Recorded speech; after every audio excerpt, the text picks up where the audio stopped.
Hello friends, welcome to Ani'sTechFactory. Rose flower making inde second part video ilekana nammal innu pogunnathu. First part il basic crochet stitches nammal detailed aayittu padichirunnu. Aa video കാണുന്നവർക്ക് flower making വളരെ easy ആയിട്ട് മനസ്സിലാക്കാൻ സാധിക്കും. അതുകൊണ്ട് first part ന്റെ link ഞാൻ ഡിസ്ക്രിപ്ഷനിൽ കൊടുത്തിട്ടുണ്ട്. അപ്പോൾ നമുക്ക് വീഡിയോയിലേക്ക് പോകാം. ഞാൻ ഇവിടെ റെഡ് കളർ yarn ആണ് എടുത്തിട്ടുള്ളത്. ആദ്യം തന്നെ സ്ലിപ്പ് നോട്ട് ഇട്ടു കൊടുക്കാം. ഏതൊരു ക്രോഷറ്റ് സ്റ്റിച്ച് ചെയ്യുമ്പോഴും ആദ്യം ചെയ്യുന്നത് സ്ലിപ്പ് നോട്ടാണ്. ഇനി ഇതിലേക്ക് 78 ചെയിൻ സ്റ്റിച്ച് ചെയ്തു കൊടുക്കണം. നമ്മൾ ഓരോ സ്റ്റിച്ച് ചെയ്യുമ്പോഴും കൗണ്ട് ചെയ്തിട്ടേ ഇരിക്കണം. അപ്പോൾ വളരെ ഈസി ആയിട്ട് ചെയ്യാൻ സാധിക്കും. ഇപ്പോൾ 78 ചെയിനും ചെയ്തെടുത്തിട്ടുണ്ട്.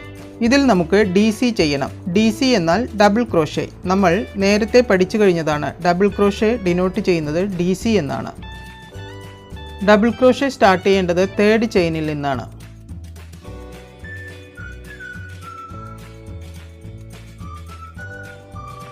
ഇങ്ങനെ ഈ ചെയിൻ മുഴുവനായിട്ടും നമുക്ക് ഡബിൾ ക്രോഷേ ചെയ്തെടുക്കാം. ഇപ്പോൾ നമ്മൾ DC കംപ്ലീറ്റ് ചെയ്ത് കഴിഞ്ഞു. ഇനി ഇത് നേരെ റിവേഴ്സ് ആക്കി പിടിക്കണം. അടുത്ത് ഒരു 3 ചെയിൻ തയ്ച്ച ശേഷം ഡബിൾ ക്രോഷേ തയ്ച്ചതിൻ്റെ മുകളിൽ ഒരു ചെയിൻ പോലെയുണ്ട്. ഇതിൽ 4ാമത്തെ ചെയിനിൽ ഒരു സിംഗിൾ ക്രോഷേ തയ്ച്ചു കൊടുക്കണം. അപ്പോൾ നമുക്കിതുപോലെ ഒരു ലൂപ്പ് കിട്ടും.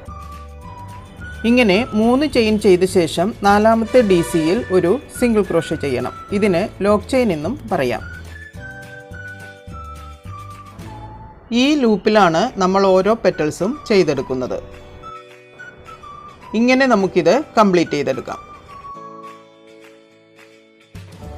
ഓൾമോസ്റ്റ് എല്ലാ ലൂപ്പുകളും നമ്മൾ തയ്ച്ചു കഴിഞ്ഞു. ഇനി ലാസ്റ്റ് ചെയിൻ നമുക്ക് ലോക്ക് ചെയ്തെടുക്കാം. ഇങ്ങനെ ചെയ്യുമ്പോൾ നമുക്ക് 19 ലൂപ്പ് കിട്ടും.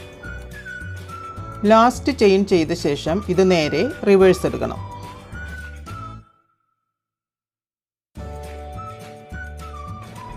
ഓരോ ലൂപ്പും 3 ചെയിൻ വീതമാണ്. ആദ്യം ഫസ്റ്റ് ലൂപ്പിൽ 5 സിംഗിൾ ക്രോഷയാണ് ചെയ്യേണ്ടത്.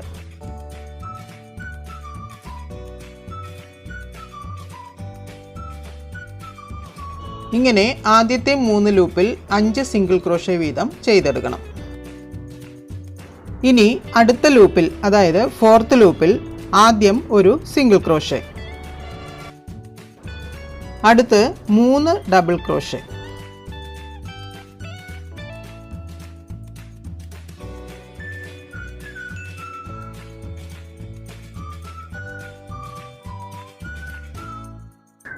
വീണ്ടും ഒരു സിംഗിൾ ക്രോഷേ.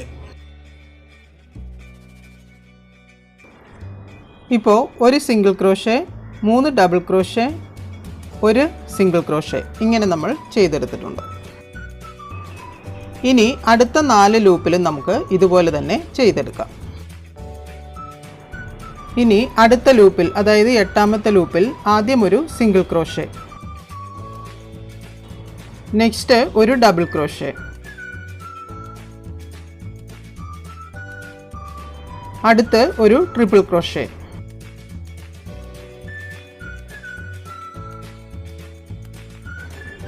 നെക്സ്റ്റ് ഒരു ഡബിൾ ക്രോഷേ, അടുത്ത് ഒരു സിംഗിൾ ക്രോഷേ. ഇങ്ങനെ ചെയ്യുമ്പോൾ പെറ്റൽസിൻ്റെ വലിപ്പം കൂടുകയും ഒരു നല്ല ഷേപ്പ് കിട്ടുകയും ചെയ്യും. ഇപ്പോൾ 2 ലൂപ്പിൽ നമ്മൾ ചെയ്തു കഴിഞ്ഞു. ഇനി അടുത്ത 2 ലൂപ്പിൽ കൂടി ഇതേ സ്റ്റിച്ചസ് കംപ്ലീറ്റ് ചെയ്തെടുക്കാം. ഇപ്പോൾ ഇതും കംപ്ലീറ്റ് ചെയ്ത് കഴിഞ്ഞു.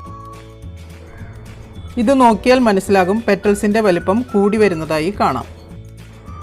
ഇനി 4 ലൂപ്പുകൾ കൂടിയുണ്ട്. അതിൽ കൂടി നമുക്ക് സ്റ്റിച്ചസ് ചെയ്തെടുക്കാം.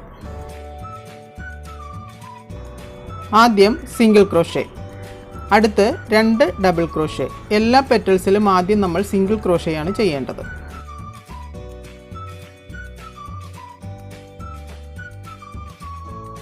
അതിനടുത്ത് 3 ട്രിപ്പിൾ ക്രോഷേ. വലിയ പെറ്റൽസ് കിട്ടുന്നതിനാണിത്.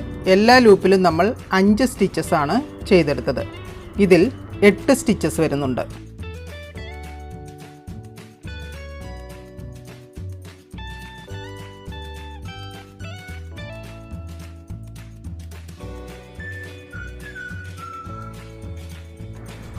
സ്റ്റിച്ചസ് കൂടുതലുള്ളതുകൊണ്ട് കൈകൊണ്ട് അല്പം മൂവ് ചെയ്ത് കൊടുക്കണം.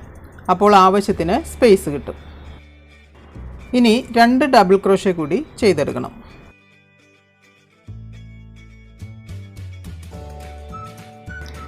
അതിനടുത്ത് ഒരു സിംഗിൾ ക്രോഷേ. ഇപ്പോൾ നമുക്ക് വലിയൊരു പെറ്റലിൻ്റെ ഷേപ്പ് വന്നു. ഇതിൽ ഒരു single crochet, 2 double crochet, 3 triple crochet, വീണ്ടും 2 ഡബിൾ ക്രോഷേ, ഒരു സിംഗിൾ ക്രോഷേ ആണ് നമ്മൾ ചെയ്തെടുത്തത്. ബാക്കിയുള്ള ലൂപ്പിൽ കൂടി ഇങ്ങനെ ചെയ്തെടുക്കാം. ഇപ്പോൾ പെറ്റൽസ് എല്ലാം ചെയ്തു കഴിഞ്ഞു. നമുക്ക് വലിയ ഫ്ലവറാണ് വേണ്ടതെങ്കിൽ ബേസിക് ചെയിൻ സ്റ്റിച്ചിൻ്റെ എണ്ണം കൂട്ടിയാൽ മതി. ഇനി വലിയ ഹോളുള്ള ഒരു സൂചിയിൽ യാൺ കോർത്തെടുക്കണം. നമ്മൾ സ്റ്റാർട്ട് ചെയ്ത ഭാഗം, അതായത് സിംഗിൾ ക്രോഷേ തയ്ച്ച ഭാഗം, അത് ഇതുപോലെ ഒന്ന് റോൾ ചെയ്തെടുക്കണം. അതിനുശേഷം ഇതിൻ്റെ അടിഭാഗം സൂചിയും നൂലും ഉപയോഗിച്ച് ജോയിൻ ചെയ്യുന്നതിന് വേണ്ടിയിട്ട് ഹെം ചെയ്തെടുക്കാം. ഓരോ പ്രാവശ്യവും റോൾ ചെയ്യുമ്പോൾ ഫിക്സ് ആകാൻ വേണ്ടിയാണ് ഹെം ചെയ്യുന്നത്. ഇതിന് പകരം ഗ്ലൂ വേണമെങ്കിലും യൂസ് ചെയ്യാവുന്നതാണ്. സ്റ്റിച്ച് ചെയ്യുന്നത് കൊണ്ട് ഇത് വാഷ് ചെയ്യാൻ കഴിയും. കൂടാതെ നല്ല സ്ട്രോങ് ആയിട്ടും ഇരിക്കും. ഗ്ലൂ ഉപയോഗിച്ചാൽ വാഷ് ചെയ്യേണ്ടി വന്നാൽ അത് ലൂസായി പോകാൻ സാധ്യതയുണ്ട്. ബേസിക് സ്റ്റിച്ചസ് മാത്രം അറിഞ്ഞിരുന്നാൽ ചെയ്യാവുന്ന ഒരു ഈസി ഫ്ലവർ മേക്കിംഗ് ആണിത്.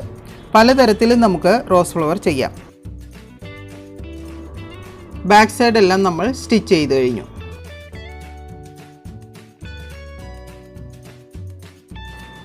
അവസാനം ഒരു നോട്ട് ഇട്ട് കൊടുത്ത ശേഷം നമുക്ക് ത്രെഡ് കട്ട് ചെയ്തെടുക്കാം.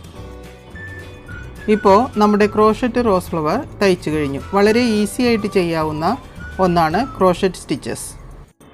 പലതരത്തിലുള്ള ക്രാഫ്റ്റ് വർക്കിനും ഈ റോസ് ഫ്ലവർ ഉപയോഗിക്കാവുന്നതാണ്.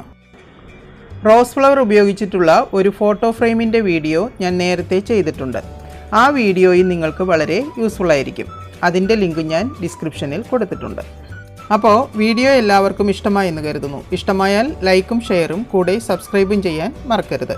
Okay, until then, see you in the next video.